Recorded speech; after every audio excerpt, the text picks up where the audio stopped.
uso del texto de la CEPAL. Son unas páginas de la CEPAL. Que no está todo. Ustedes ya vieron el texto de Campos, trabajaron con Santiago, ¿no? Campo. Ahí tiene un poco la matriz estructuralista de uno de los referentes de esta época, que es Ocampo.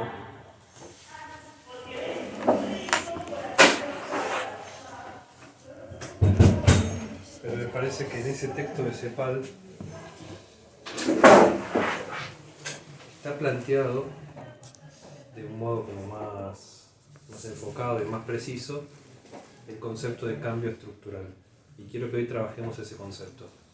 Entonces, lo que quiero es que expongamos el concepto para criticarlo. Y quiero plantearles cuáles son los fundamentos de la crítica a ese concepto, para pensarlo, ¿no? Entonces, bueno, ¿quién arranca? ¿Quién tiene ganas? Primero, ¿es así como yo digo, que es más claro lo que dice la CEPAL? ¿O dice en 2-3 partes del texto cosas distintas? ¿Define bien? ¿Cómo lo define? ¿Qué es el cambio estructural?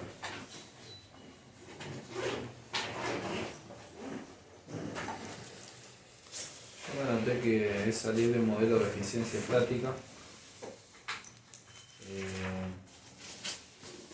para pasar hacia un modelo con niveles más altos de eficiencia dinámica. Igual las define, ¿no? La eficiencia estática. Mejorar la asignación con los recursos, con la dotación de factores existentes. Y la eficiencia dinámica, fortalecer los sectores dinámicos, no solo en lo tecnológico, sino en la demanda. Bien. Eso está en Ocampo, ¿no? ¿También? ¿Estaba en Ocampo? ¿Esta idea? ¿Se acuerdan? ¿Eficiencia dinámica?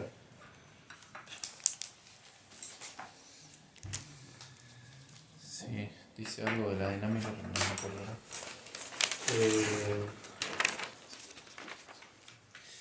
Economía de escala dinámica, algo así, ¿no? Bueno, hay algo de eso.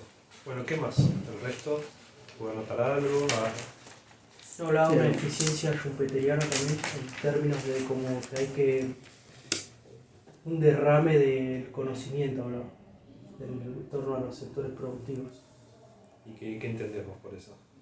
Que ¿Entendiste? para que haya eficiencia,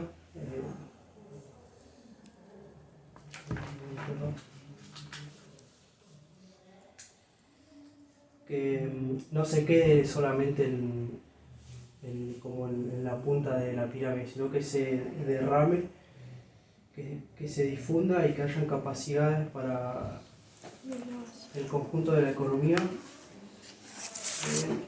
y que impulsen la productividad tanto en su propio sector como en los demás. ¿Y qué interpretan por eso? Que está bien lo que él dice, pero si lo pueden poner en sus propias palabras, ¿qué quiere decir? Que el cambio estructural tiene un efecto en todo el sistema económico. Claro, que no quede en un sector concentrado de alta innovación, ¿no? Que si hay cambio estructural es porque eso afecta de alguna manera al conjunto, ¿no? Y no a... Que sea sistémico. Claro. Entonces tendríamos, como Guillermo, ¿no? Sí. Guillermo había dicho, pasar de la estática a la dinámica, y después tenemos dentro de la dinámica la eficiencia schumpeteriana y la otra que es... Keynesiano de crecimiento. ¿Y qué sería eso? Se refería sobre la parte de moverse a sectores que crezca rápidamente la demanda, de manera de que se pueda incentivar la producción, la inversión y que haya un crecimiento equilibrado en el tema de la balanza de pagos y no depender de las importaciones. Sí, porque está el famoso cuello de botella, ¿no? De que se crece, pero crecen más las importaciones que las exportaciones y se detiene el crecimiento. Fíjese en la página 40, en cuadro.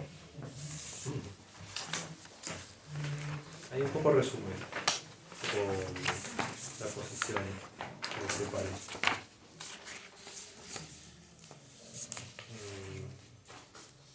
Es el cuadro 1.3 que se llama patrones de desarrollo. Y en un eje pone crecimiento de la productividad y otro crecimiento del empleo. Fíjense que cuando habla de crecimiento de la productividad, está hablando de aumento de la...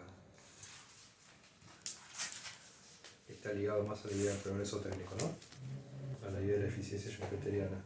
Y cuando habla de empleo, lo está ligando más a la eficiencia keynesiana. Como que si hay demanda hay empleo. Entonces si tenemos 4 patrones. Uno es que hay bajo crecimiento de productividad y bajo crecimiento del empleo, ¿no? Entonces hay poco crecimiento de la demanda, bajo crecimiento de la productividad, y ahí pone la palabra tipo de cambio estructural, lo llama débil. Pero ahí confunde un poco patrón de desarrollo con tipo de cambio estructural. Bueno, luego, yendo hacia la derecha, tenemos crecimiento de la productividad alta, pero crecimiento del empleo alto, ¿no? Eso es cambio estructural fuerte, como se me dan las dos cosas, ¿no? Sería eficiencia schumpeteriana y eficiencia keynesiana. Entonces eso da cambio estructural fuerte, ¿lo ven? Si vamos para abajo a la izquierda, tenemos el peor de los casos, ¿no? Bajo crecimiento de la productividad y bajo crecimiento del empleo, tenemos cambio estructural nulo. Entonces hay una ineficiencia schumpeteriana ni keynesiana. Y abajo a la derecha tenemos alto crecimiento de productividad pero bajo del empleo. Fíjense que asocia acá el empleo con demanda, ¿lo ven? Que en el cuadro ese dice bajo crecimiento de la demanda, que coincide con bajo crecimiento del empleo, ¿lo ven? Sí. Es como que el empleo, la cantidad del empleo está determinada por la demanda y la calidad del empleo, ¿no? El salario, está determinado por el progreso técnico. Entonces, ahí hay una idea de 4 variantes de cambio estructural. En la diagonal tenemos débil y fuerte, ¿no? Mejor dicho, en la diagonal que va hacia arriba tenemos nulo y fuerte. Y después tenemos los casos parciales, en donde uno lo llama débil, porque hay crecimiento del empleo pero no de la productividad, y el otro, limitado o en clave, porque no hay mucho crecimiento del empleo, pero en algún sector hay el crecimiento de la productividad, ¿no? Fíjense ahí de vuelta, la idea de la demanda permite, ¿no?, que el empleo absorba el progreso técnico. Entonces ahí, yo creo que acá tenemos nos resume la idea. Entonces la primera pregunta es, ¿qué les parece la idea? ¿Les parece una idea que nos sirve para pensar el problema de nuestro país como idea? Una idea, en general, el concepto simplifica, ¿no? La pregunta es si el recorte que hace el concepto simplifica en lo que vale la pena. ¿No? Se simplifica bien, ¿no? A la complejidad de la realidad tenemos la realidad. El concepto nos ayuda a identificar dónde es tan importante, ¿no? Entonces, si uno se pregunta si Argentina tiene que hacer un proceso de cambio estructural, ¿tiene que seguir esta lógica?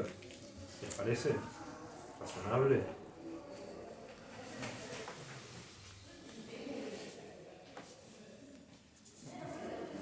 Esa es una buena pregunta para la última clase de la materia, ¿no? Que ustedes puedan dar alguna respuesta a este tipo de problemas.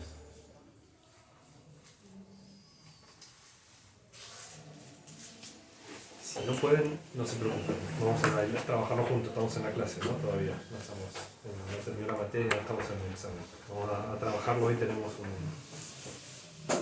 toda la clase de hoy para trabajar estos temas. Es que es como que es un enfoque muy acotado, ¿no? Y Argentina tiene mucho problema. Está bien, eso seguro, pero puede estar acotado, pero bien acotado. O puede ser que esté acotado y mal. Entonces yo le pregunto si me parece que como guía del concepto, parece que es útil.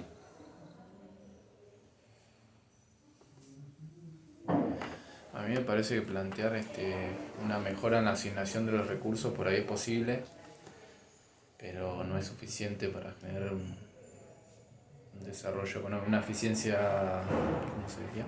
Estática, no sería suficiente para generar un proceso de desarrollo económico. Que hay que generar otro tipo de... Como que, Hay que hacer algo distinto, como decía. pero ¿qué es lo que vos decís que habría que hacer que no incluye esto acá? Pero la pregunta es si eso que vos decís está incluido en el concepto. ¿Vos qué decís? Porque a lo mejor lo decís y alguien te defiende y dice, no, es lo que está diciendo. O sea, habría que incluir algo más. Y te dice, no está acá.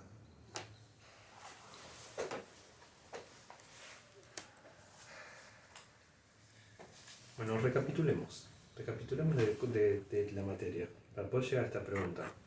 Para esta pregunta que les acabo de hacer, ¿qué quiere decir? Para lo mejor hay que encuadrar la propia pregunta.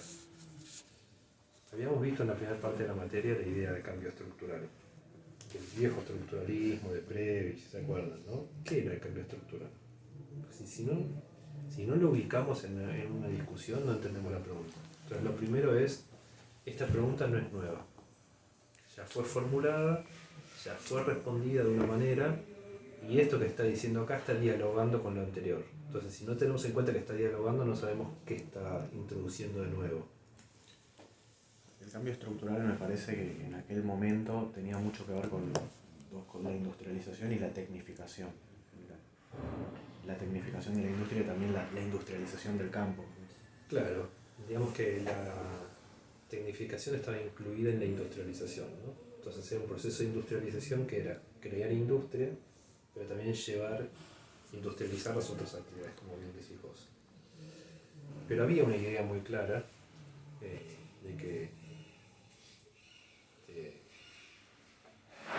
implicaba finalmente un crecimiento de la industria, ¿no? O sea, era un crecimiento de la productividad. Acuérdense que teníamos una estructura heterogénea, ¿no? El centro era homogéneo, el progreso técnico iba del centro a la periferia de manera lenta y irregular, la periferia era heterogénea, o sea, el progreso técnico avanzado penetraba solo en una parte, pues la industrialización implicaba la difusión, ¿no? En todo, pero esa difusión tenía como un eje dinamizador que era la industria. Entonces, si uno tenía industria, por ejemplo, podía poner tractores en el campo, pero tenía ¿no? Había que construir los tractores para que vayan al campo, ¿no? Dinamizaba otros sectores de la industria. Uno llevaba bienes industriales a los servicios y a la agricultura, y eso era la industrialización. Y sobre todo, los bienes industrializantes eran los bienes de capital, las máquinas. O sea, los bienes de producción industriales que permitían producir cualquier cosa con niveles de productividad crecientes. Entonces, el proyecto de industrialización estaba pensado con esa lógica y no lo podía medir como el porcentaje de la manufactura sobre el PBI, ¿no? Un proceso de industrialización que hacía cambio estructural en la medida que pasaba lo siguiente. Uno, industrializaba la agricultura. Veníamos en sociedades predominantemente rurales, ¿se acuerdan del subempleo rural? ¿No? La idea no es acabar con la agricultura, es industrializar la agricultura, que aumente la productividad agrícola. Pero, ¿qué pasa cuando aumenta la productividad agrícola? Expulsa gente. Las máquinas reemplazan a los campesinos, ¿no?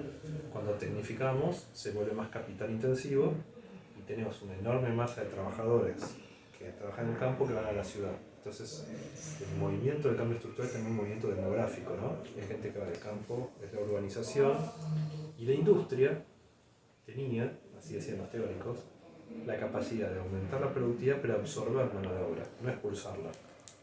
Generaba empleo con productividad alta, mientras que el campo aumentaba la productividad y expulsaba. Y de los servicios mucho no sabíamos qué decir, porque era algo muy heterogéneo.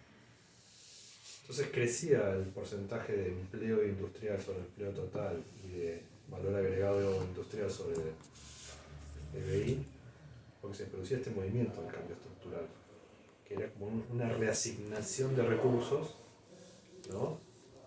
En algún sentido el empleo pasa del sector de baja productividad al de alta productividad, ¿no? Es un movimiento, es el movimiento de cambio. que implica en el sector de baja productividad un incremento del capital, ¿no? La inversión, pero expulsando mano de obra. Entonces, bueno, y todo esto potenciado además por términos de intercambio, por deterioro de los términos de intercambio, ¿no? Especializarnos en bienes primarios además tiene el problema de que hay un exceso de oferta que tira abajo los precios, ¿no? Mientras que en la industria hay cierta capacidad oligopólica que permite controlar el aumento de la oferta, por lo tanto el precio, ¿no? Entonces, ya sea por todas estas cuestiones, el proyecto clásico de industrialización estaba pensado como un proceso de cambio estructural. Bien, esa es un poco la matriz. Todo esto fue pensado centralmente en la CEPAL en los años 50, 60. Esto que vieron ustedes con Ocampo. Ocampo fue una de las figuras de la CEPAL en los años 2000 más o menos. En la década del 2000, 2010, 2012. Este es un documento de la CEPAL del 2012 donde intentan retomar el debate sobre cambio estructural, pero de alguna manera ayornarlo a una economía mundial que funciona diferente. Entonces, vamos a empezar a desarmar un poco la discusión. El texto primero opone eficiencia estática, eficiencia dinámica. Y la eficiencia estática la llama eficiencia ricardiana, ¿no? Y ahí sí, digamos, en Ricardo, no hay una diferencia de que si yo me especializo en algo por sí, me impulsa el desarrollo.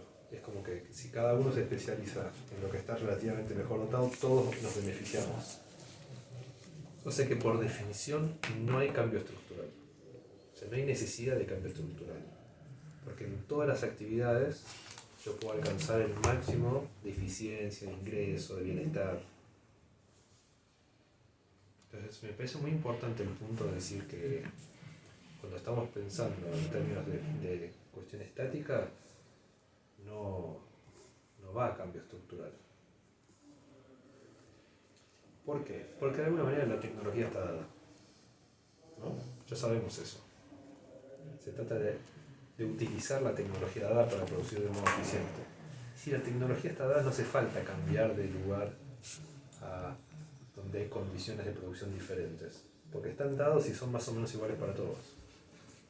Entonces es que es como una contradicción en sus términos hablar de eficiencia estática y cambio estructural.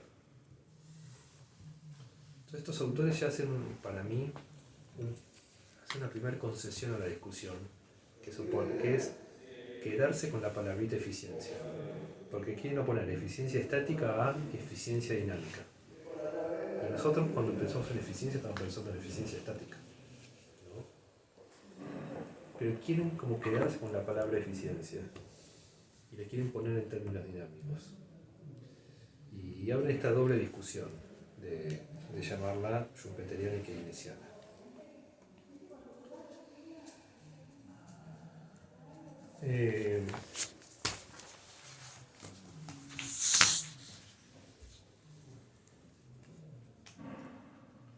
La idea de eficiencia, la idea schumpeteriana, que no lo llama eficiencia.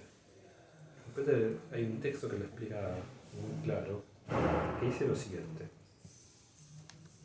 En términos de la ortodoxia, supongamos que hay una empresa que hace una innovación. Está el sistema en equilibrio. Una empresa hace una innovación y tiene una ganancia extraordinaria, porque innova y hace algo nuevo. ¿Cómo opera el ajuste del sistema? Cuando están todos en equilibrio, ¿no? Y alguien tiene una ganancia extraordinaria porque crea algo nuevo. ¿Qué pasa? Todos van a ese mercado y Sí, ¿cuál es el efecto?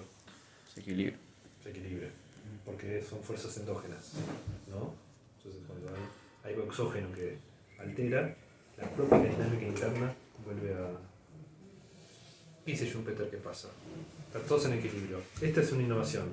Todos van ahí porque hay ganancia extraordinaria. Lo que dice Schumpeter es que cuando todos están yendo para ahí, ya está creando otra innovación. Esa es la dinámica. Que no llega al ajuste de que todos vuelven a su lugar.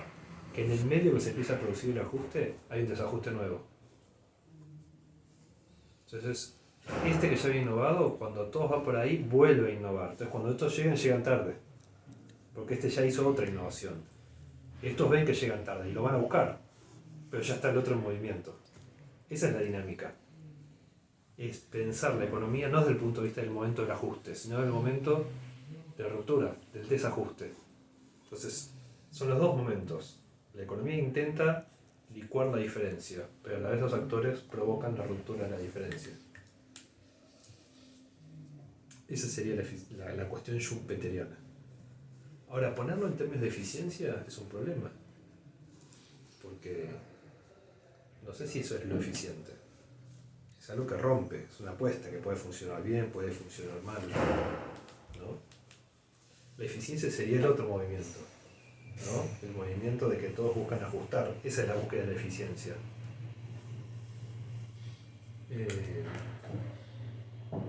Pero se entiende la idea. Se entiende la idea de que estos autores de la CEPAL de este tiempo, ¿qué es lo que están haciendo? Están haciendo dialogar la tradición estructuralista con la tradición schumpeteriana. Porque antes no teníamos esta idea de innovación, esta idea más de la matriz clásica de la industrialización. No era schumpeteriana. Schumpeteriano va a ser una novedad en los últimos años. Entonces ahí hay un punto. Ahora, dentro de ese punto veo un problema. A ver si ustedes lo comparten, ¿eh? Estoy queriendo razonar con ustedes. Y si ustedes no les cierran mi razonamiento, me lo marcan y lo hablamos. Esa innovación que hace la empresa no necesariamente es un aumento de productividad, porque acá se traduce en aumento de productividad, ¿no? Puede ser una diferenciación de productos. Claro, que no se expresa en productividad. ¿Por qué?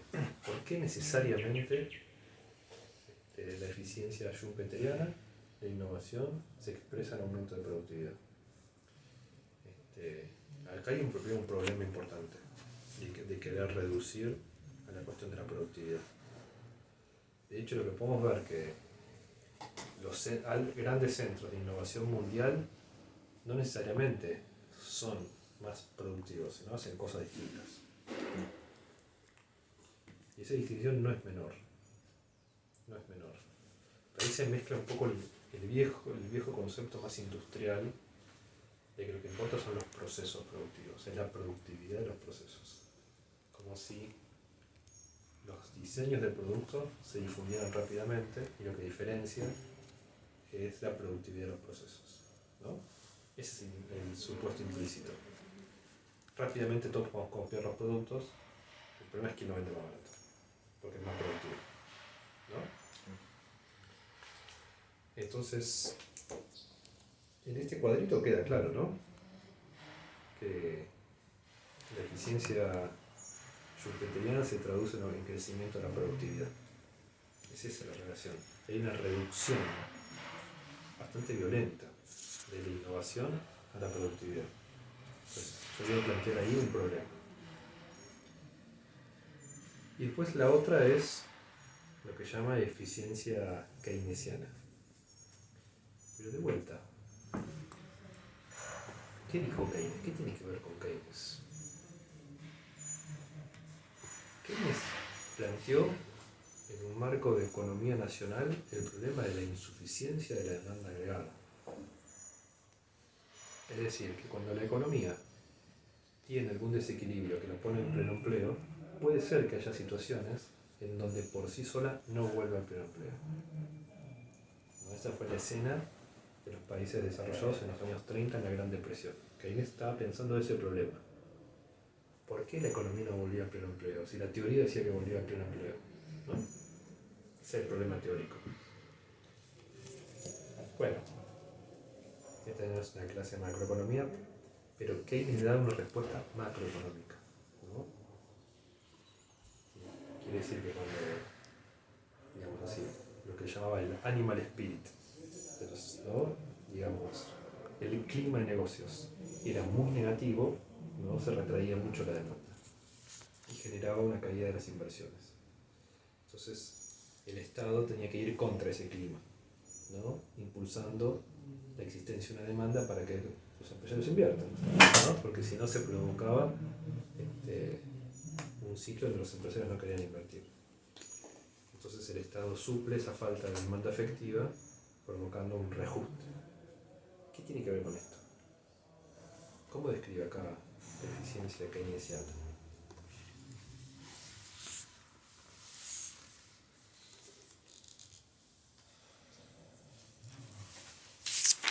Fíjate que acá, cuando habla en el texto, habla de como que tiene que haber demanda que compre los productos, ¿no? Porque si nadie los compra, no. Pero acá, en el cuadrito, es el crecimiento de la demanda agregada. O sea que está hablando del mercado interno. Está hablando de que el mercado interno tiene que tiene una demanda pujante, ¿no? Tiene una política de ingresos, ¿no? Fuerte para que haya. Y esto incluye, por ejemplo, la demanda más tirada de las exportaciones, ¿no? Es un concepto macroeconómico más de economía nacional, de economía cerrada. Entonces, es como un patrón bastante clásico lo que está diciendo. Es una economía relativamente cerrada, en la que haya demanda interna, para que haya un mercado, para que haya inversiones que aumenten la productividad, ¿no? Yo no digo que está mal, digo que es una posibilidad esto. Y acá lo da como el modelo. Claro. ¿Ven el punto?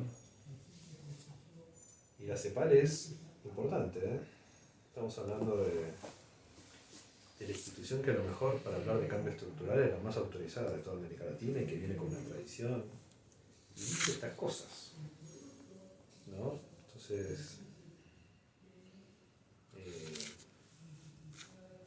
quiero que discutamos esto. Entonces, no sé si leyeron algo más del texto, algo que...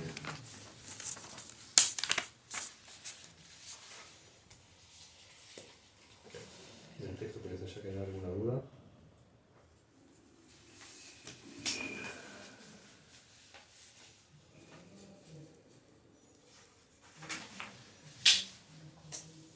Porque si no pasamos a los textos que estaban para la clase de hoy, que es donde yo quiero incorporar el concepto de cadena.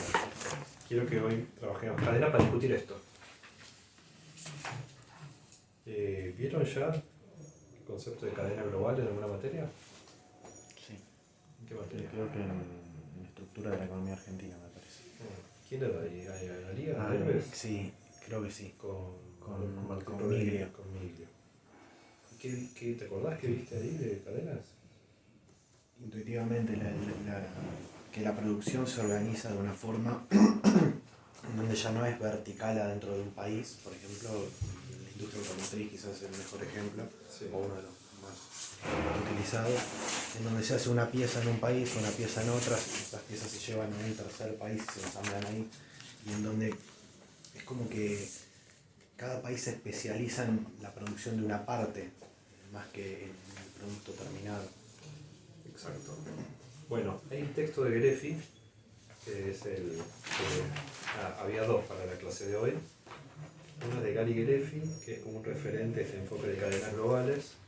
Es un texto que está, en general creo que está todo escrito en inglés, pero este es un texto traducido al castellano, en donde explica un poco los fundamentos del enfoque. Ahora lo vamos a trabajar. Y luego hay un texto mío que yo publiqué, en donde trato de juntar lo de cadenas con la discusión del cambio estructural. Entonces es como que se complementa. Y es un poco lo que yo les quiero dar para discutir esta idea cepalina. Entonces, arranco con cadenas. El debate de las cadenas es un poco el debate sobre globalización, que sería el pasaje, ¿no? De que hasta más o menos en los años 70 y 80 predominaba un modelo productivo centrado en lo nacional. Y había un pasaje a partir de los años 80 hacia la globalización. Esto llegó al lenguaje común, ¿no? En los diarios habla de globalización, es un término, no es solo de los economistas. Se popularizó el término globalización pero necesitamos definirlo un poco mejor, ¿no? Sacarlo un poquito del sentido común. Entonces, en ese texto Berefi va a distinguir entre globalización e internacionalización de capital. ¿Alguien leyó el texto? ¿Y puedo leer la diferencia entre globalización e internacionalización?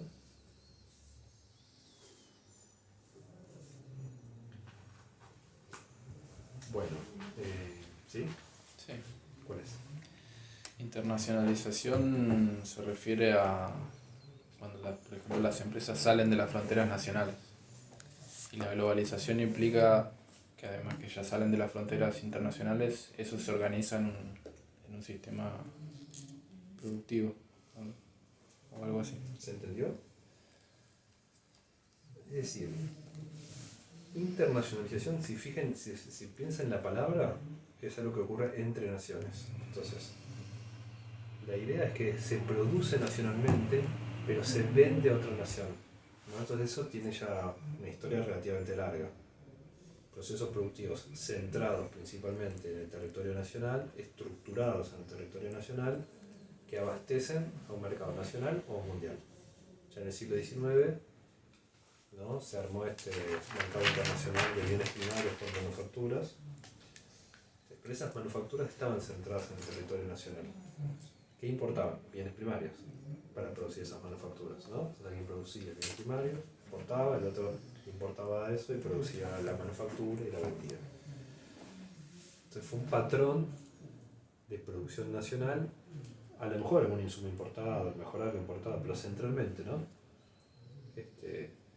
Entonces la industria era la industria alemana, japonesa, francesa, que eran productos en donde principalmente se hacían en el territorio nacional, es más, en algunas ciudades incluso en algunas empresas que casi concentraban todo el proceso productivo. Si uno iba en los años 60 a la planta de Ford, todo no tenía, ¿no? No hacía chapa, no hacía los neumáticos, pero buena parte de la metalmecánica se hacía ahí adentro. Entonces el pasaje es de internacionalización. La globalización sería abrir una continuidad por el lado del mercado, que se vende mundialmente, pero la novedad es que se empieza a producir de un modo global. O sea que el modelo de producción cambia. Esta es la novedad. Y pasa a ser cada vez más global. No entre naciones, sino global. Entonces, ¿cómo es tu nombre? Fernando. Como decía Fernando, un auto uno puede descomponerlo en partes y las partes las puede descomponer en componentes. Y más o menos tiene 5.000. Y es muy difícil saber dónde se hicieron esos 5.000 componentes. Lo que uno sabe es de qué nacionalidad es la marca, ¿no? O sea, la marca sigue siendo nacional, pero lo que se produce ya no se produce en el país que es dueño de la marca, o se produce solo una parte. Y puede ser que se produzca una parte pequeña en ese país, y que buenas partes de esos 5.000 componentes se produzcan donde están dadas las mejores condiciones para que eso ocurra. Esa sería la idea, ¿no? Todos pensar qué significan las mejores condiciones. Ese sería el concepto de cadena. El concepto de cadena es la forma de organizar ese proceso. Tenemos que detenernos en la cadena. O sea que la globalización implica la cadena. En este enfoque. En el lenguaje periodístico, el término globalización fue usado sobre todo como globalización financiera o como globalización comercial, que es decir, que como liberalización económica, que todos abran las fronteras para que haya más comercio. Como lo cultural.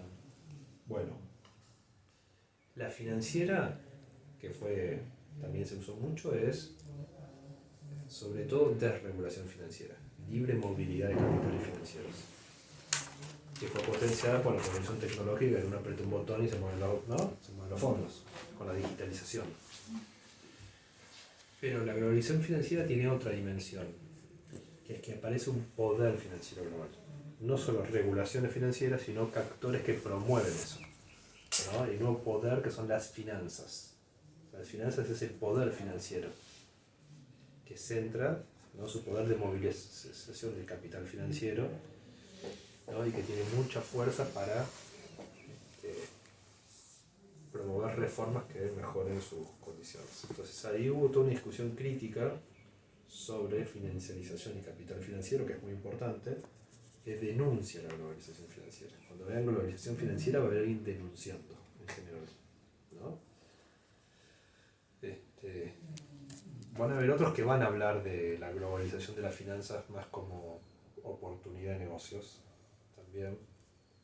Pero lo que nos interesa a nosotros acá es pensar la globalización productiva, que va a estar relacionada con las finanzas, porque las finanzas van a ser el modelo que va a financiar este modelo, ¿no? Pero no como algo autónomo, sino que las finanzas ahora tienen que organizarse de un modo distinto porque cambia el modelo productivo. Entonces hay un problema de causalidades. Los que trabajan sobre globalización financiera dicen, cambia las finanzas, entonces cambia el modelo productivo, que se adaptan a que lo fundamental es las finanzas. Lo que yo le estoy planteando es al revés. Cambia el modelo productivo y las finanzas, ¿no?, se acomodan o se separan de ese modelo productivo y se autonomizan. Pero lo central está en lo productivo, es este enfoque. Que no es todos los enfoques, van a ir a otra materia, a ver un profesor y decir, no, la globalización financiera, eso es el centro de la cuestión. Para mí, para pensar problemas en desarrollo, hay que pensarlo como modelo productivo. Bueno, entonces avancemos. Estamos siguiendo Gerefi. Que en el texto no habla de esto tan específicamente de las finanzas, va a ir directamente a explicar el modelo productivo.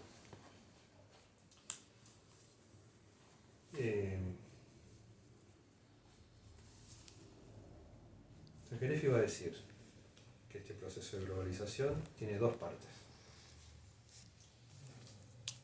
Una va a ser lo que va a llamar una segmentación productiva global. Hay otros autores que hablan de fragmentación.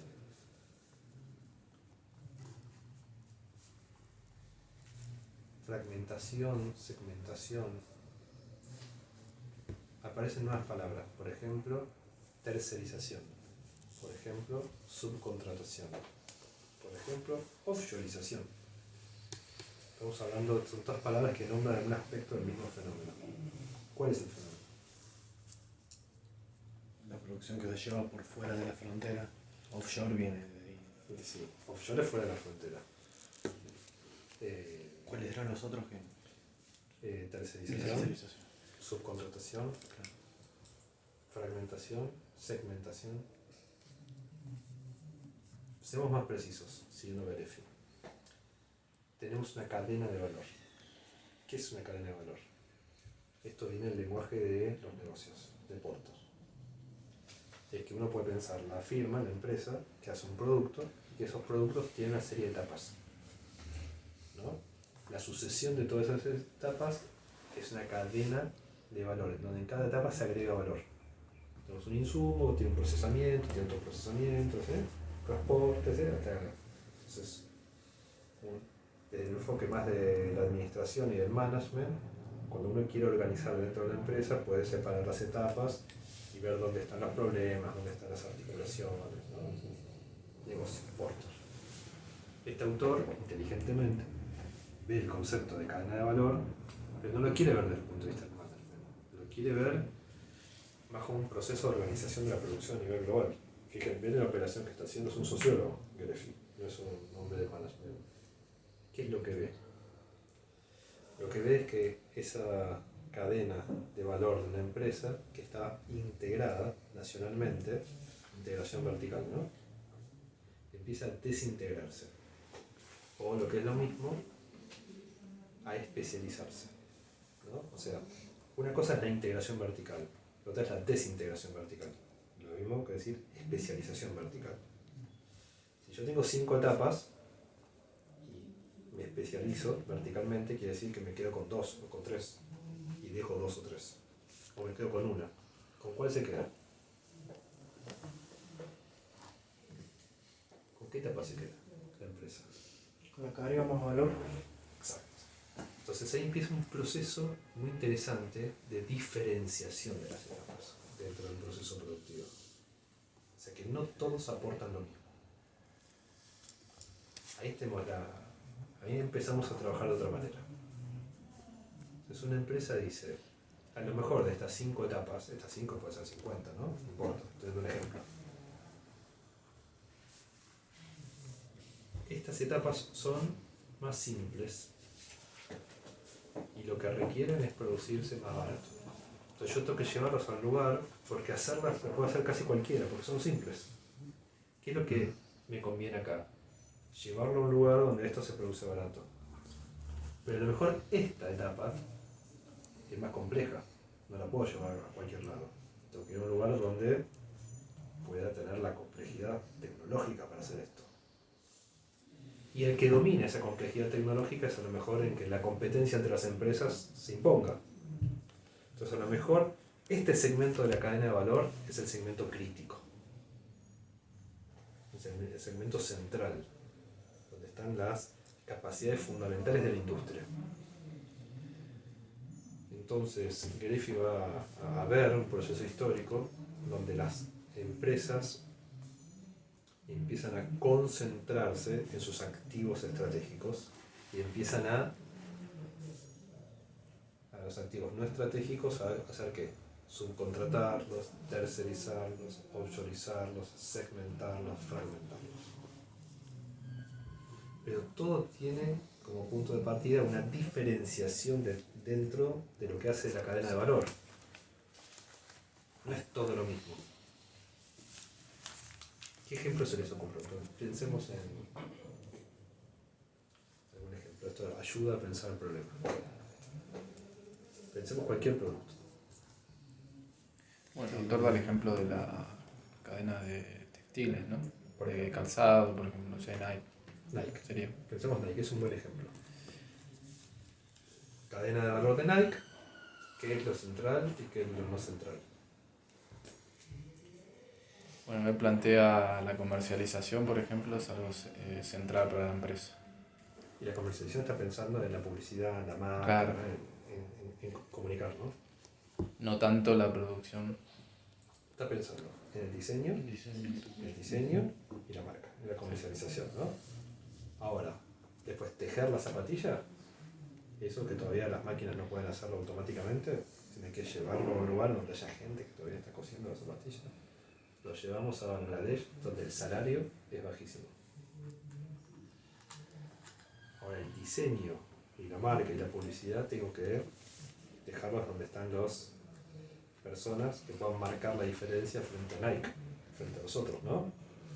Entonces, una cosa es producir una diferencia frente al otro, ahí está la complejidad, y otra cosa es hacer 10 millones de unidades ya, ¿no? Fíjense que ya introducimos el elemento fuerte de la crítica que hicimos al enfoque de la CEPAL. La CEPAL veía solo productividad. Introducimos cadena y estamos diferenciando. Que no se juega toda la productividad. Es más, en los principales productos del mundo no se juega solo en la productividad. Es la combinación de la productividad con la producción de la diferencia. No puede ser que la CEPAL diga solamente la productividad. Las empresas que venden, que son líderes en el mercado de las zapatillas, no son las que producen más barato las zapatillas. Son las que las venden más caro. Ahora, ¿eso quiere decir que tienen productividad baja? No, las mandan a producir a lugares donde se produce muy barato. Pero lo que define que ejerce el liderazgo mundial no es que la fabrica barato, es que fabrica barato algo diferente, donde está jugado cierta complejidad de cómo se produce algo diferente.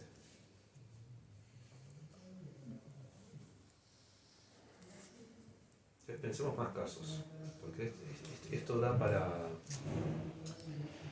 que el concepto entre, mirarlo en ejemplos. ¿Qué otro ejemplo? ¿Que se le ocurre algún otro producto? Cualquier producto.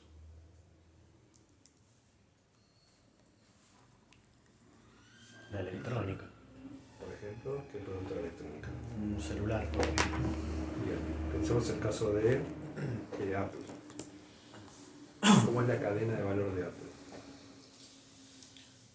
Y supongo que el diseño estará en Estados Unidos o Israel, no sé. país europeo, la producción del software, etc. Y después habrá cierta especialización en producción de algunos componentes en algunos países asiáticos y se ensamblarán en algún lugar muy barato.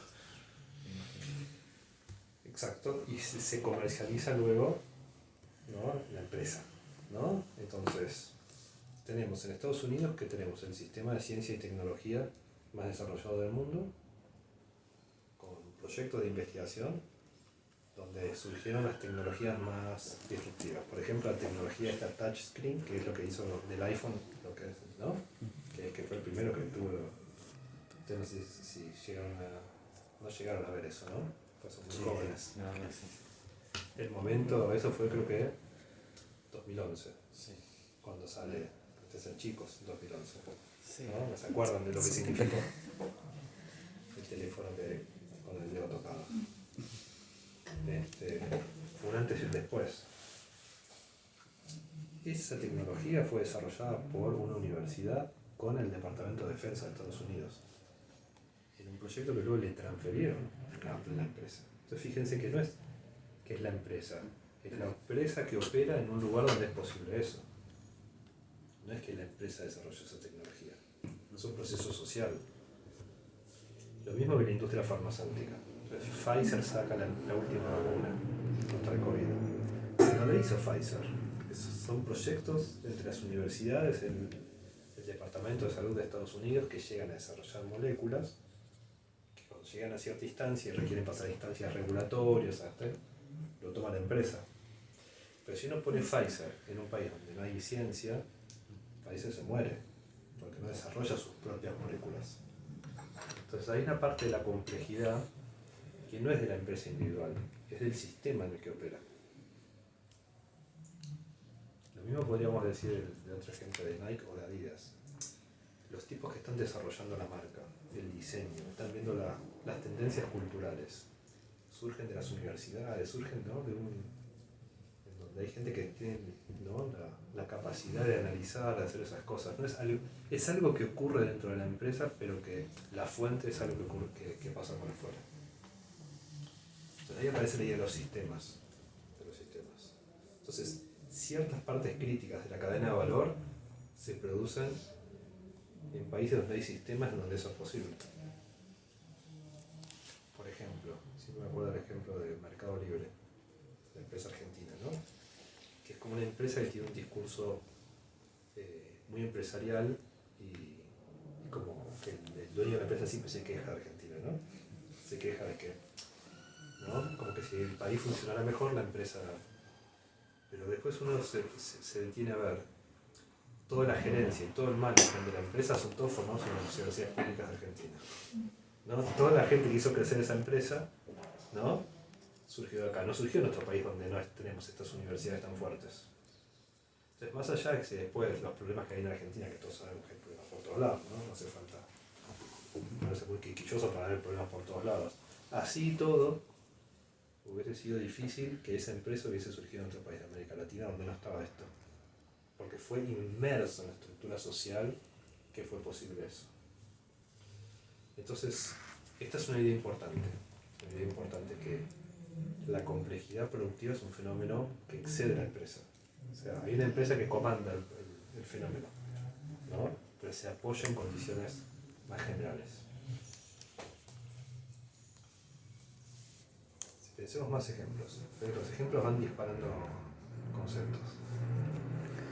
Sí, también plantea ejemplos de empresas que se quedan con la producción también, no solamente con la parte de Por ejemplo, las automotrices. sí, igual es un ejemplo, ese texto es un poco viejo, ¿no? Es del 2001, publicado en castellano, con lo cual es de los 90. Él dice que, bueno, hay muchas cadenas en donde la tecnología de producción es madura, por ejemplo las zapatillas. Lo importante es el diseño y la marca. Pero hay otras industrias en donde la tarea de producir sigue siendo relevante, ¿no? De fabricar autos, dice, sigue siendo fabricar aviones, fabricar ciertas máquinas.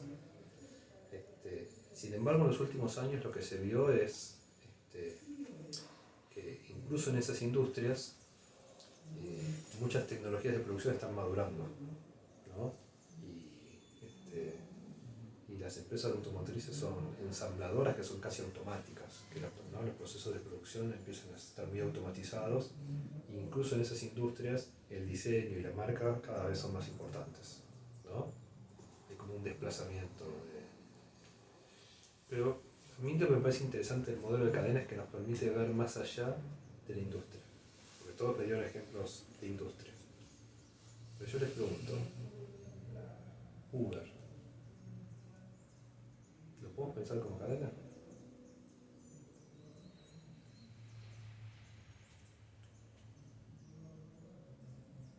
¿Cuál sería la cadena de Uber? No sé bien cómo funciona la empresa, pero... ¿Alguien conoce el modelo de negocios? No, me imagino que va a haber un diseño, servidores. Claro. Claro, Algo todo el estandarizado. desarrollo de la aplicación. Tenemos la aplicación, ¿no? Que en sí mismo es una innovación. La aplicación es una interfaz. La interfaz de 3 puntos. Una es la empresa, que es la que coordina entre los choferes y los clientes, ¿no? Entonces tenemos por un lado la interfaz entre la empresa y los clientes. El chofer no tiene contacto con los clientes. Entonces hay un diseño de la aplicación que todo el tiempo se está rediseñando. Todo el tiempo, es un proceso de rediseño continuo. Y todas las empresas que hacen Cabify, Didi o yo qué sé, están todo el tiempo rediseñando cómo se comunican y qué otros servicios le ofrecen, ¿no? En términos de formas de pago, no sé, yo no uso mucho eso, no sé. Pero digamos que hay un diseño y una comunicación con el cliente. Y a la vez, la plataforma tiene otra interfaz que se comunica con los choferes, que les dice, ¿no? Exactamente lo que tienen que hacer, cuánto tienen que cobrar, está todo especificado de lo que tienen que hacer. Entonces uno puede decir, está el cliente y luego está la parte productiva separada en dos. La parte de la complejidad, que es la aplicación y la gestión, ¿no? Del modelo, y luego el chofer, que sería el que produce barato. Y luego el que hace la parte simple. Entonces, la empresa a lo mejor tiene 200 empleados, o sea, hay 20.000 choferes, ¿no? Y hay una relación de cadena, donde uno controla la parte compleja del proceso, que es la relación con los clientes y la coordinación de todos los choferes, ¿no? Estos son los que, en términos tradicionales, trabajan y producen, los choferes. Y le pagan un porcentaje a este que los coordina. Entonces, acá se ve muy claro que está la producción y alguien que coordina eso y cobra por eso. Por coordinarlos y por interactuar con el cliente. En un momento del texto lo compara con Taylor, la Claro. idea de concepción y de ejecución de Taylor. Exacto. Están los países o las empresas que coordinan y los países o las personas o las empresas que ejecutan. Claro. Para decirlo de otro modo, serían etapas de la cadena que están ¿no? En este caso Uber está localizado, bueno, yo no sé, Uber será de Estados Unidos, ¿no? Pero tendrá su sede en cada país, ¿no? En el caso de los bienes industriales, en el caso de los servicios, es como que hay una relación más buena. En el caso de Apple que vimos, es global, ¿no? Porque Apple está en Estados Unidos, pero algunos componentes están en Corea, en Taiwán, y el ensamble del cual en China o en India, ¿no? Les digo, McDonald's, ¿cómo es? ¿Tiene franquicias en distintos países? ¿Cómo es la cadena de valor? Y tiene como un diseño y algo que está estandarizado. ¿Es parecido al modelo de cadena? ¿Vos pensás una cadena de McDonald's? Diseñan una hamburguesa, le pasan la receta a la franquicia lo produce. Claro, digamos, no es solo la hamburguesa, es el diseño local, Claro, Toda la marca. todo. Es todo. El De la pitch, indumentaria, el cómo pitch tienen que que, hizo. los lugares tienen que lucir igual en todos los lugares del mundo. cuánto, proceso. cómo se cocina, cuántos minutos, cada cuánto tiempo hay que limpiar los baños. Si te van al baño, tienes que filmar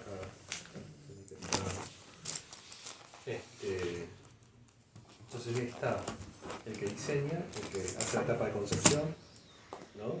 Y el que ejecuta. Entonces se franquicia, entonces está separado una cosa de la otra. Entonces, unos hacen productividad, que es producir barato, y otros están pensando en cambio, para producir la diferencia. Todo el tiempo, ¿no? Porque esta es la parte compleja, es, bueno, ¿cuál es la nueva hamburguesa? Cada 3 meses, además tiene sus hamburguesas que son las que están estables siempre, pero cada 3 meses hay un nuevo producto, que es el que llama, ¿no? Entonces hay gente que está pensando cómo se rediseña el local, cómo se presenta la marca, cuáles son... Están todo el tiempo pensando la diferencia. ¿Ven que todo el tiempo cambia? ¿Ven que cambia de golpe? Entro a un local y hay como para juegos para chicos y de golpe desaparece el Mac Café y empieza todo el tiempo, está como cambiando y produciéndose una diferencia.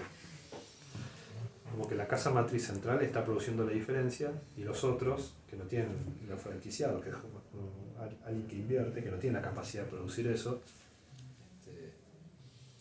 lo que hace es proveer el servicio. Este modelo está de cadena está en todos lados. Entonces, las farmacias, ¿no? Hay cadenas de farmacias, cadenas de pizzería, cadenas de esto, cadenas de lo otro, de churros, de lomito cordobés. Entonces, donde uno quiere ver, ¿no? Se produce esta diferenciación en la cadena. Entonces esto se da en los servicios de consumo masivo, se da en la mayor parte de la industria manufacturera, salvo en los productos donde no hay diferenciación de producto. Por ejemplo, es muy difícil que haya cadena en la producción de cemento. Listo, se produce cemento.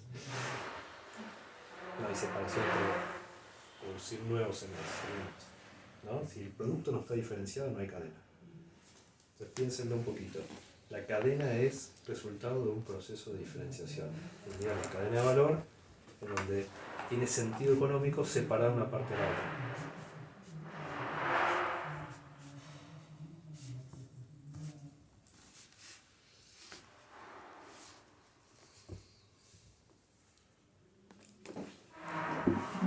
Entonces llegamos acá a un punto importante, que es que cuando uno incorpora la cadena como digamos, un dispositivo para pensar la globalización,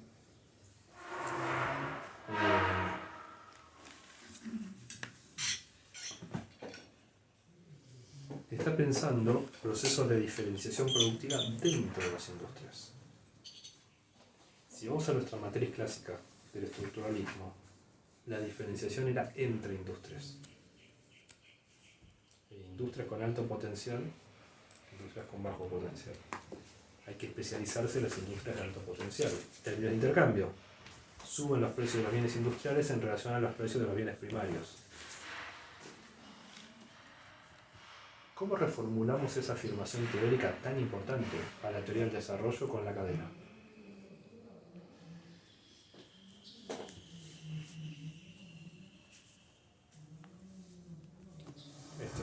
Se entiende la pregunta, ¿no? Teníamos industrias de alto potencial, de bajo potencial, términos de intercambio. Convenía especializarse en industrias que tienen mayor potencial porque son los que suben los precios. ¿Cómo esa misma afirmación la trasladamos a un escenario de cadenas? Por proceso, no que por industria. Y entonces, supongo que convendrá especializarse en los procesos con mayor valor agregado. ¿por qué? Porque se va a poder cobrar más caro. Porque hay deterioro de los términos de intercambio contra los procesos simples. El chofer de Uber va a cobrar menos que el trabajador que trabaja en el desarrollo de la aplicación, ¿no? Entonces, en términos de cambio estructural, ¿ven a dónde vamos a apuntar? Aparecen muchas cosas. Dejémoslo, ahora vamos a volver. Porque todavía nos falta desarrollar más el concepto de cadena. Pero ya está la punta, ya está tirada, ya vieron, ¿no? Y que Y lo que vimos al principio de la CEPAL no sirve para pensar este problema, ¿lo ven? Que no alcanza para pensar este problema, que es rarísimo que un organismo como la CEPAL diga semejante tontería. Que de un problema de demanda nacional y un problema de progreso técnico solo vinculado a la productividad. Es muy raro. Y es bastante reciente. Y es bastante reciente. Es bastante reciente. Bueno, volvamos a Gerefi. Yo les dije que Gerefi dice la globalización tiene dos partes. Una es esta que es segmentación, fragmentación, tercerización. Si quieren nos detenemos un segundo con las palabras. Segmentación es que uno ve la cadena y son segmentos, ¿no? Entonces segmenta y se separan los segmentos. Fragmentación lo mismo, que se fragmenta. Estaba integrado verticalmente y se fragmenta y se dispersa globalmente. Tercerización es que antes lo hacía una empresa y ahora hace un tercero. Subcontratación quiere decir que lo hace un tercero a través de un contrato. No lo hago internamente, sino hago un contrato con otro para que me provea el otro. Y autorización sería una subcontratación fuera del país, fuera de la frontera, ¿no? Son todas formas de nombrar esta diferenciación de la cadena, esta gestión de esa diferenciación de la cadena. Entonces este es un elemento, lo que pasa como separación. Ahora, este movimiento de separación no alcanza a terminar el fenómeno. Gerefi y los autores de cadena dicen que complementariamente se da otro fenómeno que es la centralización del comando, que va a llamar governance, gobernancia. ¿Escucharon hablar de la gobernancia, del governance? No. Bueno, detengámonos un poquito en esto porque es muy importante, porque complejiza mucho la discusión, cosa que ese texto de la CEPAL simplifica de un modo que me pone nervioso.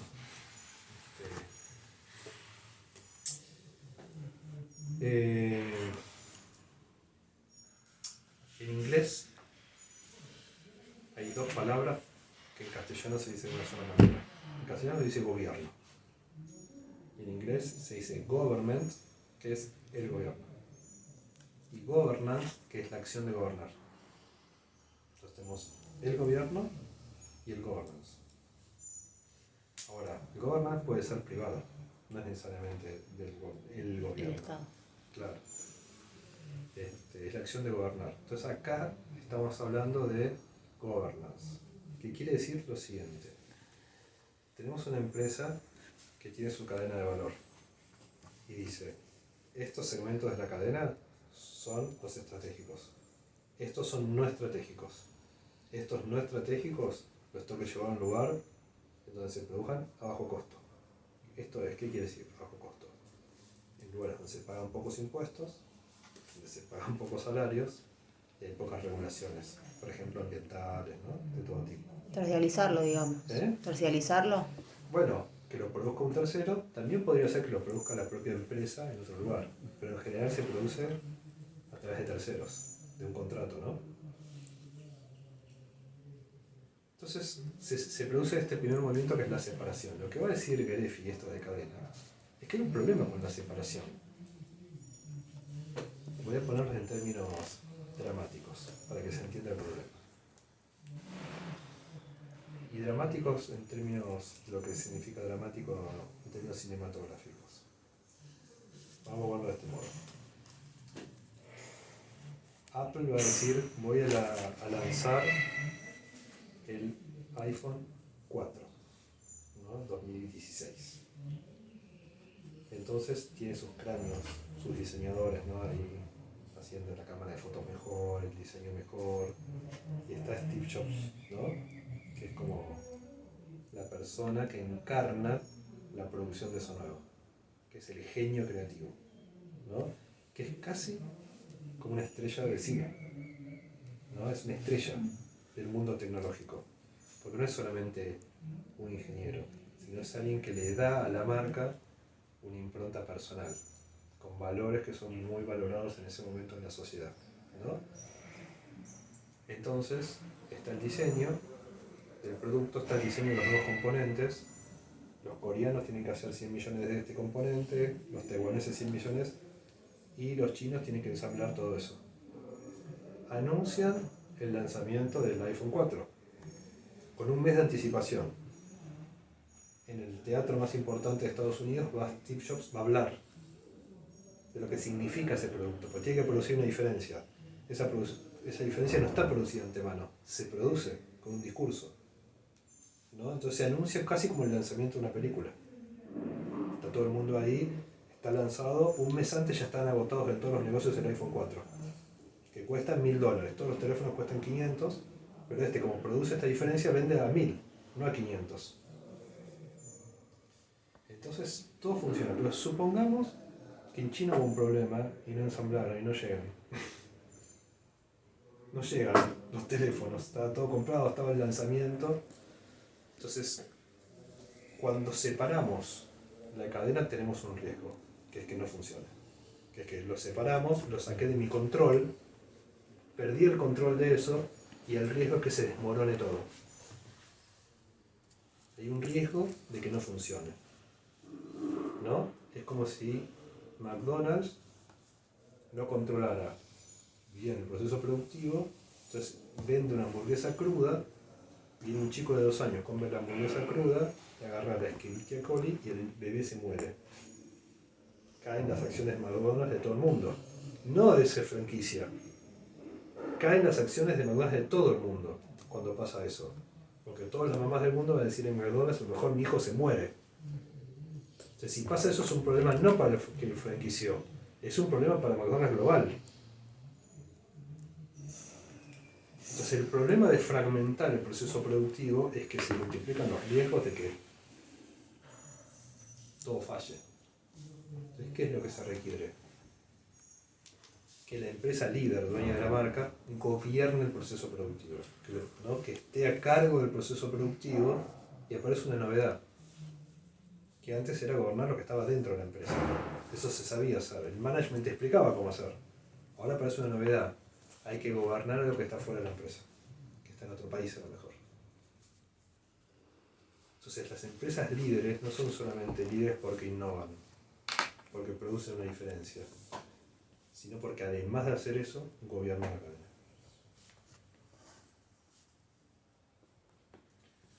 Detengámonos un poquito en qué significa gobernar una cadena.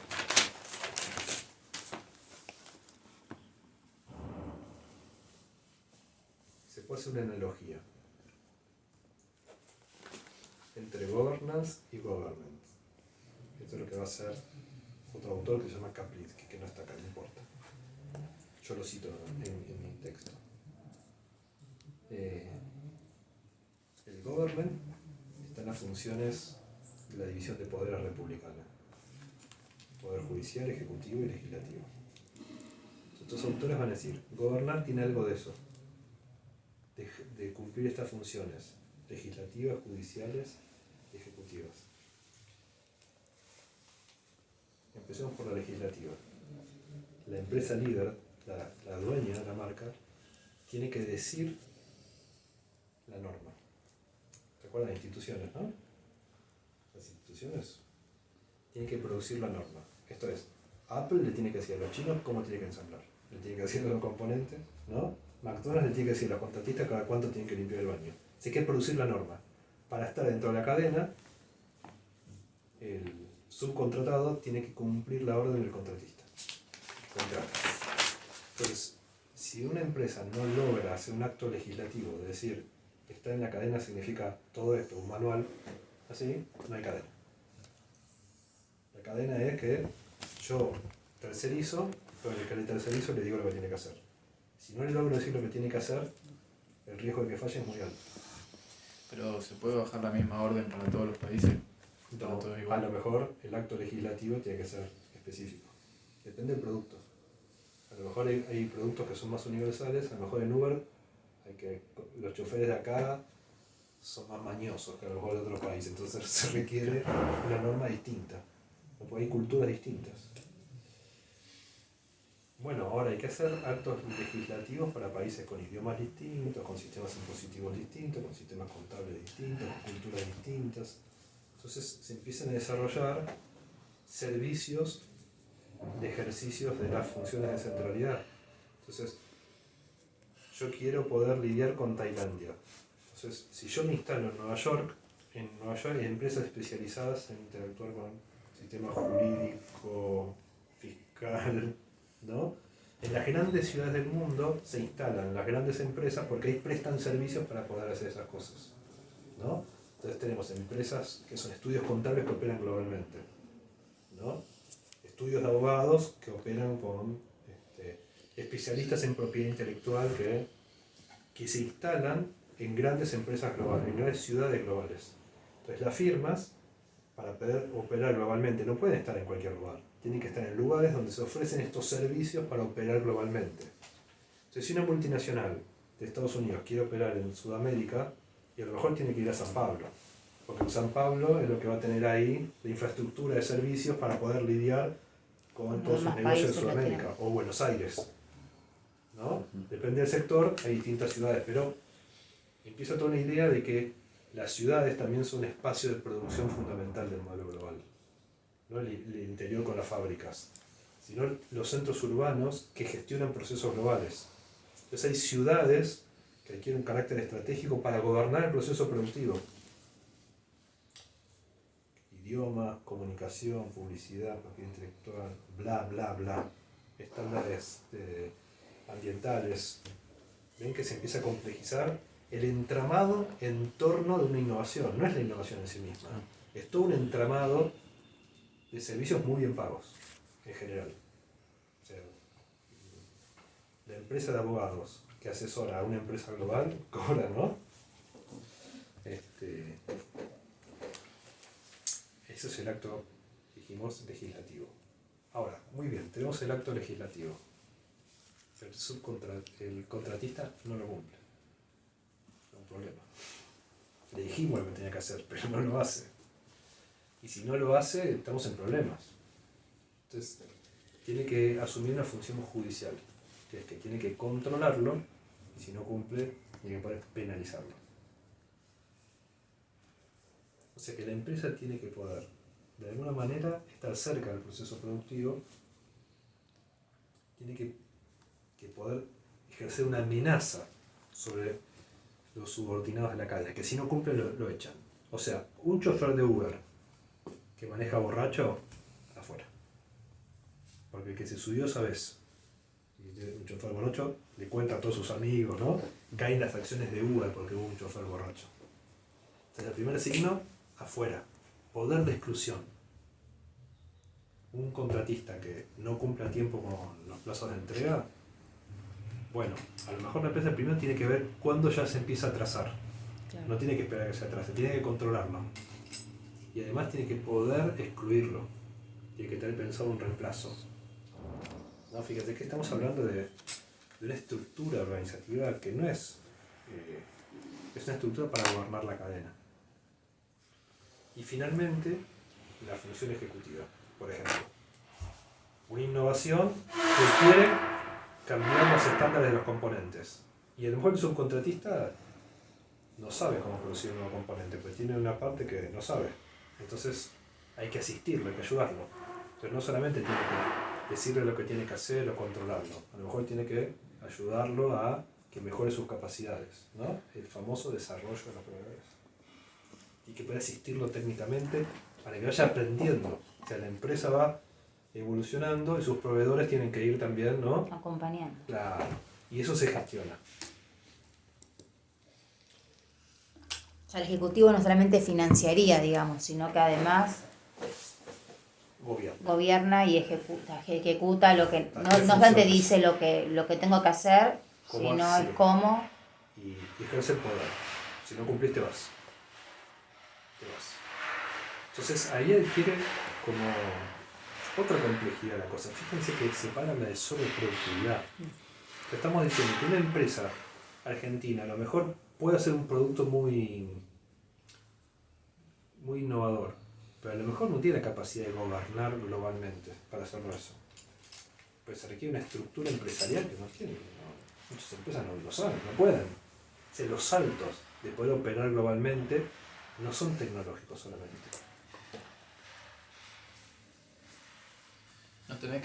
No hay que tener relaciones también con diferentes gobiernos para poder hacer Bueno, eso. Exactamente. Y ahí entra la política. Cuando Estados Unidos lanzó la iniciativa de los acuerdos comerciales transpacíficos, que son acuerdos comerciales con varios países del área del Pacífico contra China, ¿no? Pero estaba Japón, estaba varios países del Pacífico. Entonces le abría de alguna manera su mercado a cambio de qué?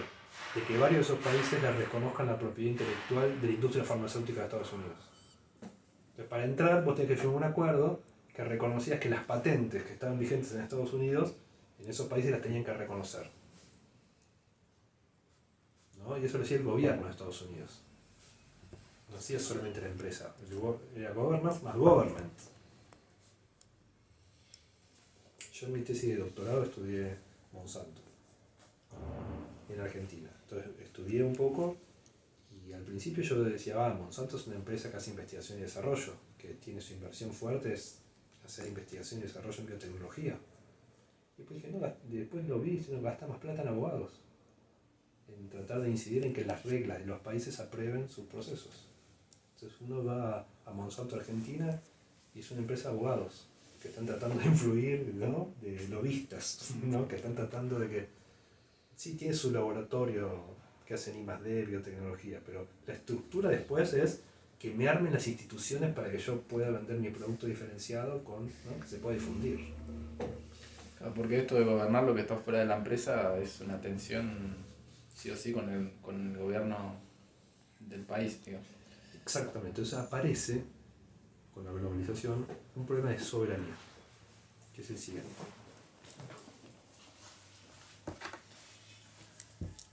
Una empresa dice, yo voy a invertir en tal proceso y lo voy a llevar a otro país, pero para eso quiero pagar pocos impuestos. Entonces las empresas que quieren recibir las inversiones empiezan a tratar de adecuarse, a bajar los impuestos, ¿no? Si pongo indemnización a los trabajadores no van a querer venir las empresas, ¿no? Si quiero proteger a los trabajadores, ¿no? Porque las empresas que vienen a invertir quieren poder pagar poco, pero yo quiero proteger a mis trabajadores. Entonces empieza a haber como una adecuación de los países menos desarrollados a las reglas del governance privado y global. O sea que para poder integrarse aquellos que no tienen esa capacidad de innovación ni de gobernar, para ser receptores de esas inversiones, empiezan a adecuar su marco institucional a, ¿no? el governance privado global. Entonces fíjense que ahora volvemos a pensar en temas de instituciones como un problema de poder global.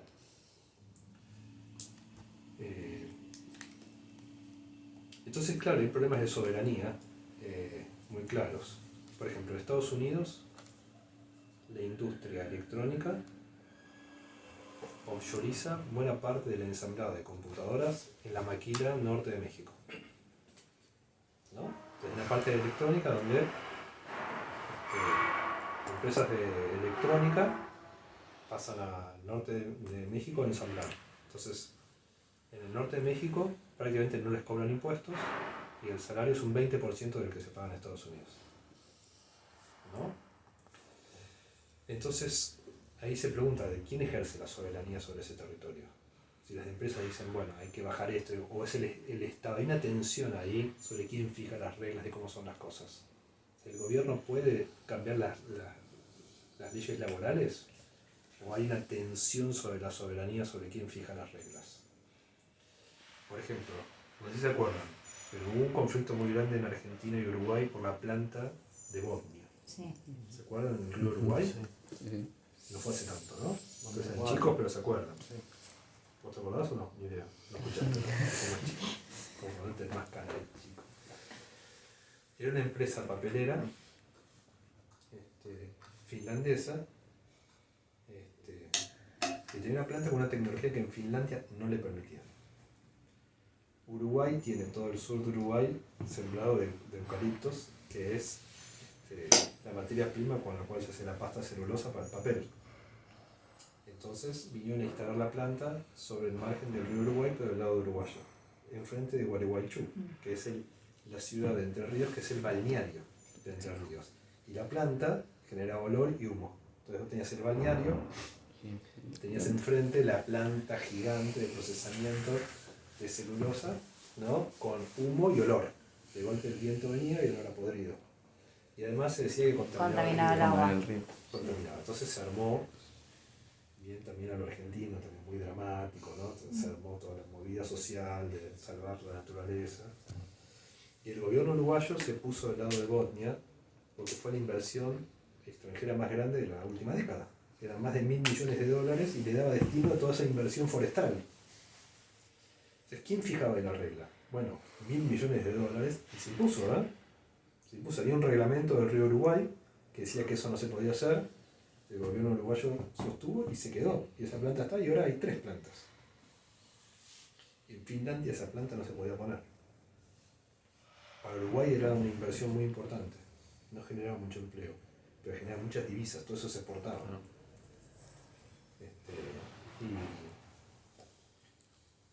Bueno, y así podemos ver conflictos en muchos lugares del mundo, en donde las empresas van manejando, ¿no?, sus inversiones, su relocalización, según donde estén dadas las condiciones. Cuando digo las condiciones, son de distinto tipo.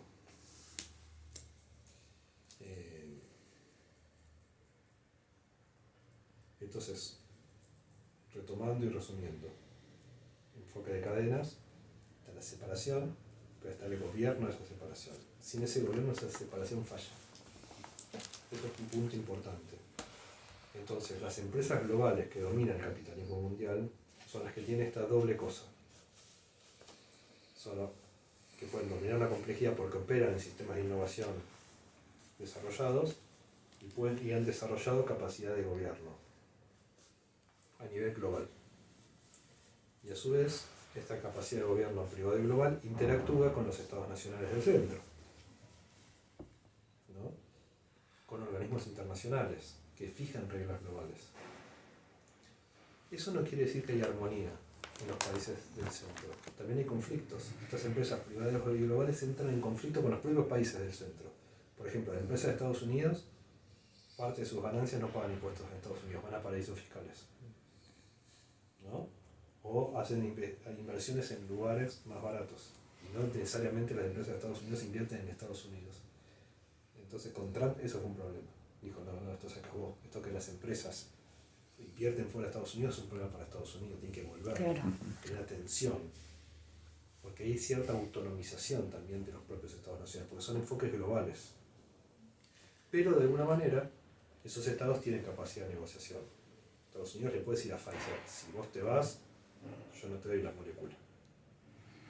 ¿Nosotros qué le podemos decir a una gran empresa? No te vayas, es lo único. No, nosotros a muchas empresas le podemos decir, te damos, pero que le damos tampoco es tanto. Pero sí, podemos darle algo a cambio de algo, tenemos, no es que no, yo les dije eso del mercado libre. Sí. O empresas que hacen un montón de cosas en Argentina que están vinculadas con cosas que están con políticas públicas. El caso más extremo es Samsung. Es una mega empresa global en un país que tiene menos habitantes que Argentina. Corea, ¿no? Chiquitito así. Pero no deja de estar en Corea. Porque casi que entre Estado coreano y Samsung hay como un apoyo, ¿no? Es un jugador que juega la geopolítica para Samsung. Y Samsung juega para el Estado coreano, ¿no? El límite entre lo privado y lo público se vuelve difuso. También. Entonces, si uno vive en Corea, esto debe ser bastante molesto, de este estado medio empresarial, ¿no? se confunde un poco. Eso le da una potencia productiva infernal, ¿no? Imagínense un país que tiene Samsung, ¿no? Lo que significa en términos de poder, de negocios, de ingresos, de empleo, de proyección, ¿no? Bien, entonces ya habiendo hecho todo este rodeo, podemos volver a pensar cambio estructural. Entonces les doy un poco la palabra a ustedes. ¿Cómo puedo pensar cambio estructural en el marco de cadenas globales?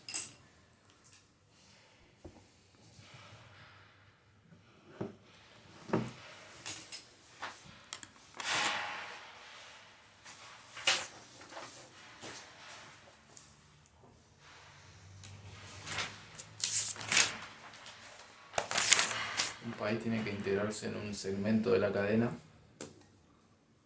y empezar a aprender, digamos, para después pasar por ahí a otro segmento de la cadena, con suerte. Bueno, el enfoque de cadena llama a eso upgrading, son palabritas que utilizan. De hecho, se usa mucho upgrading, que es ir como subiendo, haciendo un ascenso productivo, ¿no? Ir mejorando en cuestiones de creciente complejidad. Bueno, entonces, el enfoque de cadena surge esto, que es hay que hacer upgrading. Ahora, están los críticos del enfoque de cadenas que dicen, ojo con el upgrading controlado por la firma líder de la cadena, que te pone un límite al upgrading. ¿Cuál es el límite? Que la parte compleja la hacen ellos. Claro. O sea, el límite también es la barrera que te ponen para cuidar lo suyo. Una competencia global en donde vos podés ascender siempre y cuando seas complementario a lo que ellos hacen. Cuando vos querés competir, entras en guerra con ellos. Claro. No vas a poder nunca hacerlo distinto dentro de ellos porque ahí no te dejamos. Entonces, hay un punto en donde vos podés escalar, hacer upgrading, pero hay un punto si vos querés, tenés que romper. Tenés que competir. Entonces, el upgrading de la cadena tiene un límite para el cambio estructural. O sea, podés mejorar la productividad, ser más eficiente y que te elijan como proveedor, ¿no? Sería CEPAL más productivo. Ahora, cuando querés hacer algo diferente, ya no te sirve escalar en la cadena de otro.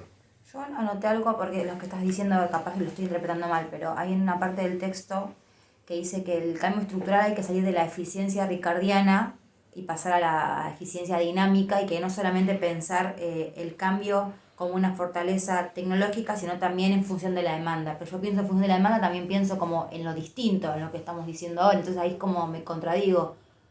Bueno, lo que pasa es que justamente eso es lo que dice CEPAL, pero es muy ambiguo en lo que dice, porque dice que el progreso técnico es mejora de la productividad.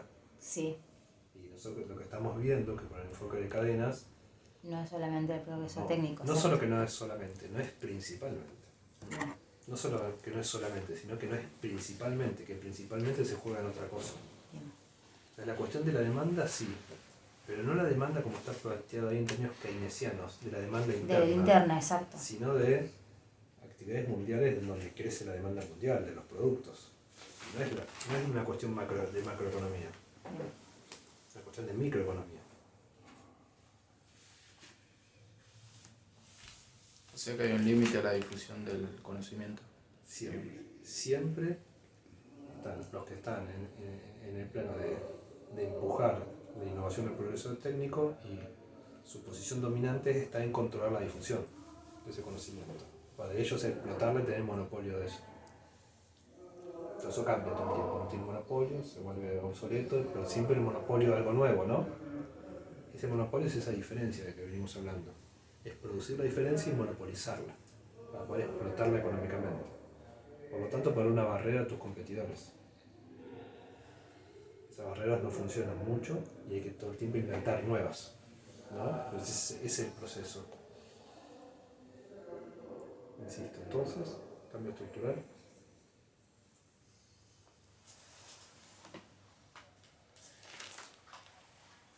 Es como que un país se sube a la trayectoria de una empresa, ¿no? Algo así. Bueno, Y si se quiere romper esa trayectoria, tiene que hacer su propia... o la puedo pensar al revés. Una empresa se sube a la trayectoria de un país. Si un país es muy fuerte en biotecnología, a lo mejor vienen empresas biotecnológicas acá porque acá hay, ¿no?, tecnólogos, laboratorios, políticas, subsidios, infraestructura, que hacen que haya una trayectoria de biotecnología y que las empresas quieran venir acá porque acá van a poder escalar. ¿No? Yo lo veo como que termina siendo medio inevitable especializarse, pero que la discusión no necesariamente tiene que ser no industrializar o no tecnificar, sino que elegir los segmentos en donde el país pueda insertarse competitivamente. Sí, yo diría que no se pierda la cuestión de los sectores, pero que no alcanza con elegir el sector, sino qué haces dentro del sector. Entonces, se da la paradoja de que vos podés ser un trabajador pobre en una industria de alta tecnología, si sos a lo mejor un ensamblador de teléfonos en China. Entonces vos estás trabajando en la alta tecnología, pero estás cobrando un salario de miseria porque estás en el segmento Más equivocado. bajo, claro. Entonces, O sea, de la gran cadena estás en el eslabón más chiquito. o estás en una cadena madura, por ejemplo en la minería, pero estás el que maneja la última tecnología de extracción del mineral, que la tienen 2 o 3 empresas en el mundo. Tiene el poder de negociar las regalías en función de que tiene la tecnología de exploración más avanzada. Entonces son tipos que están con geólogos, con ingenieros, trabajando en los laboratorios de Alemania, y vienen acá y te dicen, ¿querés mi tecnología? Bueno, yo te lo saco, pero yo me quedo con todo esto. Recontra madura la industria, ¿no? O podés estar en una super y estar, ¿no?, ensamblando teléfonos en tierra de fuego. Sí, sí. Entonces, no es que no hay que elegir industrias, pero el problema es qué lugar vas a poder ocupar. Es pensar en qué medida el cambio estructural es cómo se producen movimientos dentro de ciertas industrias, no moverse de una industria a otra industria, sino cómo poder seleccionar algunas industrias en las que uno desarrolla una estructura científica y tecnológica que le va a permitir apoyar para pegar un salto. Entonces, está la cuestión científica y tecnológica, pero después está otra cuestión de gobernar la cadena. Y ahí aparece la cuestión financiera también, ¿no? La espalda financiera para hacer esos procesos. ¿Cómo se financia todo eso? Cómo se financia la ciencia y tecnología por un lado y cómo se financia este escalado productivo global. Entonces, Es muy importante también lo del proceso social para hacer el cambio estructural. sí, porque es un proceso político. ¿Cuál es el proceso político? Que es de alguna manera darse para sí sus propias reglas y no quedar con las reglas del poder privado global. Es empezar a darse para sí cómo se gobierna, empezar a autogobernarse y gobernar a otros, que implica también una cuestión política de los estados, de pelear con otros estados, ¿no?, que abran las puertas de los mercados, ¿no?, acceso al financiamiento, o sea, todas las cuestiones que... Entonces sí, es una cuestión que aumenta mucho la complejidad, porque no es un problema productivo tecnológico solamente, es un problema también de gestión, problema político, de poder, y hasta podríamos decir, un país como Argentina solo se volvió un país medio chico para jugar este juego. Entonces a lo mejor si uno va con Brasil a negociar globalmente, ¿no?, es difícil que haya una empresa farmacéutica argentina que pueda vender globalmente si no tiene el poder de ir a sentarse para que la prueben los productos, ¿no?, la patente, la propiedad. Y a lo mejor Argentina tiene como poder de negociación chico. A lo mejor para algunas cosas sí, pero para otras necesitas jugar con actores más fuertes. O en bloque, capaz que son El bloque, exactamente. ¿no? Más chiquitos. El bloque, sobre todo con Brasil y Argentina, ¿no? Y esa es una debilidad muy fuerte, que Argentina y Brasil cada uno planificó. Si tuvo una política industrial, si tuvo una política científica, la tuvo cada país. Y no se articuló. No articular. Y no se definieron áreas estratégicas comunes, porque a lo mejor hay que ir con industrias comunes con Brasil, que podamos ser fuertes juntos. Que podamos decir, bueno, tales áreas van a ser estratégicas, entonces yo oriento mi sistema científico-tecnológico, con el cual tengo muy pocos fondos, ¿no? Oriento los recursos porque en los próximos años voy a necesitar eso, gente que sepa de eso. Y si lo hago con Brasil, tengo una escala de eso, de proyectos de inversión. Y las empresas tendrán esa plataforma para apoyarse. Entonces... Es como una pata que le falta quizás al Mercosur, ¿no? Empezar a pensarlo desde ese lado también. Claro, porque No, fue solamente es una cuestión verdad. comercial, Exacto. de proteger el mercado, pero no fue una planificación de cambio estructural.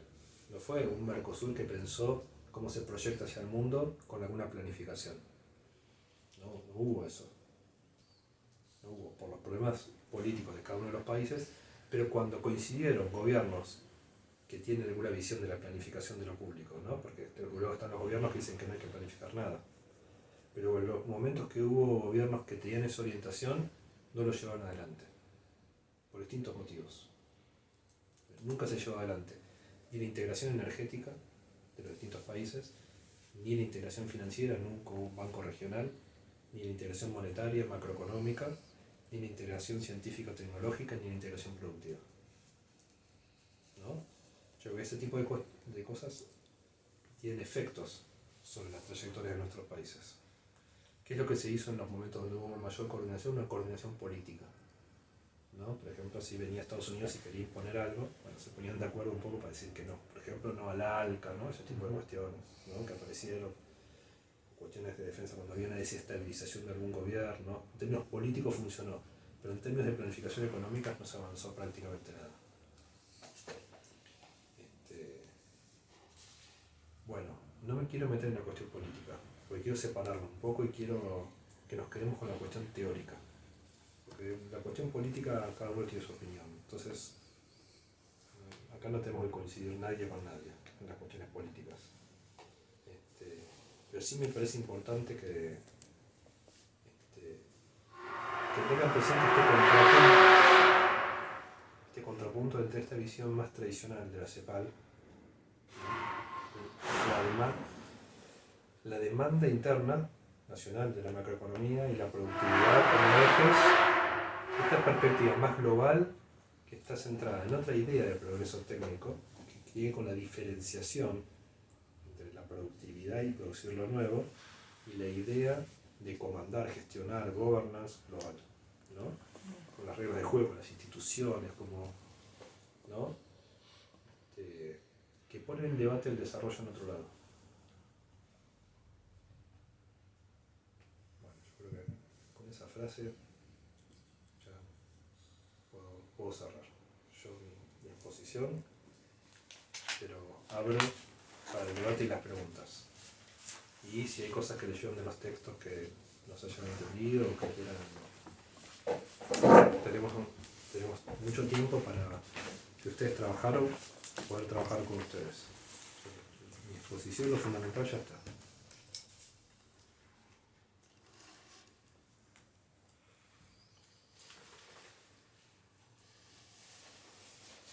¿En qué año escribe? En 2001 escribe Jerez, ¿y es? Ese está publicado en castellano en el año 2001, pero es un texto que en inglés fue publicado unos años antes.